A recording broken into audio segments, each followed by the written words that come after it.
एक बार बोलिए विष्णु भगवान की जय। माता लक्ष्मी की जय। राधे कृष्ण राधे कृष्ण राधे कृष्ण। हे प्रभु। अथ बरूथनी एकादशी महात्म्य।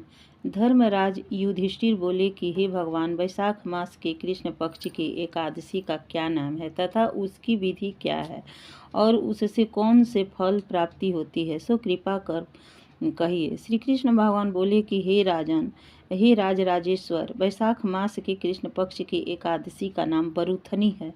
यह सौभाग्य को देने वाली है। इसके व्रत के से समस्त मनुष्यों के समस्त पाप नष्ट हो जाते हैं और अंत में सुख मिलता है। यदि इस व्रत को एक दुखी स्त्री करती है तो उसे सौभाग्य मिलता है। बरूथनी के प्रभाव से ही राजा मंधाता स्वर्ग को गए थे और इसी प्रकार धुंधुमार आदि भी स्वर्ग को गए थे। बरूथनी एकादशी के व्रत का फल 10 सहस्त्र वर्ष तपस्या करने के फल के बराबर है। कुरुक्षेत्र में सूर्य ग्रहण के समय जो एक बार स्वर्ण दान करने से जो फल मिलता है, वही फल बरूथनी एकादशी के व्रत करने से मिलता है। बरूथनी एकादशी के व्रत से मनुष्य इस लोक और परलोक दोनों में सुख प्राप्त करते हैं और अंत में स्वर्ग को जाते हैं। हे राजन, इस एकादशी का व्रत करने से मनुष्य को एक लोक में सुख और परलोक में मुक्ति मिलती है। शास्त्रों में कहा गया है कि हाथी का दान घोड़े के दान के से अधिक उत्तम है और हाथी के दान से भूमि का दान उत्तम है। इससे उत्तम तिलों का दान है। तिल से स्वर्ण से अन्न दान श्रेष्ठ है।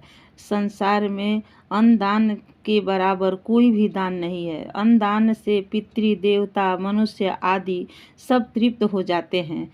शास्त्रों में कन्यादान इसके बराबर माना गया है। बरूथनी एकादशी के व्रत के अंत में तथा कन्यादान का फल मिलता है। जो मनुष्य लोभ के वश में होकर कन्या का धन ले लेते हैं, वे प्रलय के अंत तक नरक में पड़े रहते हैं या उसको अगले जन्म में बिलाव का जन्म ग्रहण करना पड़ता है। जो मनुष्य प्रेम से एवं यज्ञ सहित कन्यादान करते हैं, उन्हें पुण्य को चित्रगुप्त भी लिखते हैं और सब समर्थ हो जाते हैं। जो मनुष्य इस बरूथनी एकादशी का व्रत करते हैं, वह उसको कन्यादान का फल मिलता है। बरूथनी एकादशी का व्रत करने वाले को दशमी के दिन से नियमित लिखित 10 वस्तुओं को त्याग देना चाहिए। पहला, कांसे के बर्तन में भोजन करना। दूसरा, मांस। तीसरा, मसूर का दाल। चौथा, चना। पांचवा, कोदो। छठा, शाक। सातवां, मधु यानी शहद। दूसरे का दान। नौवां, दूसरी बार भोजन करना। 10वां, स्त्री संग का अंत किसी के साथ मैथुन करना। उस दिन जुआ नहीं खेलना चाहिए। यदि शयन नहीं करना चाहिए तथा शयन नहीं करना चाहिए।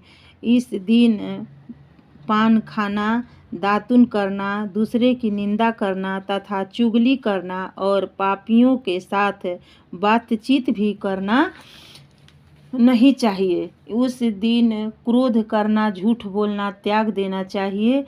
इस व्रत में नमक, तेल तथा अन्न वर्जित है।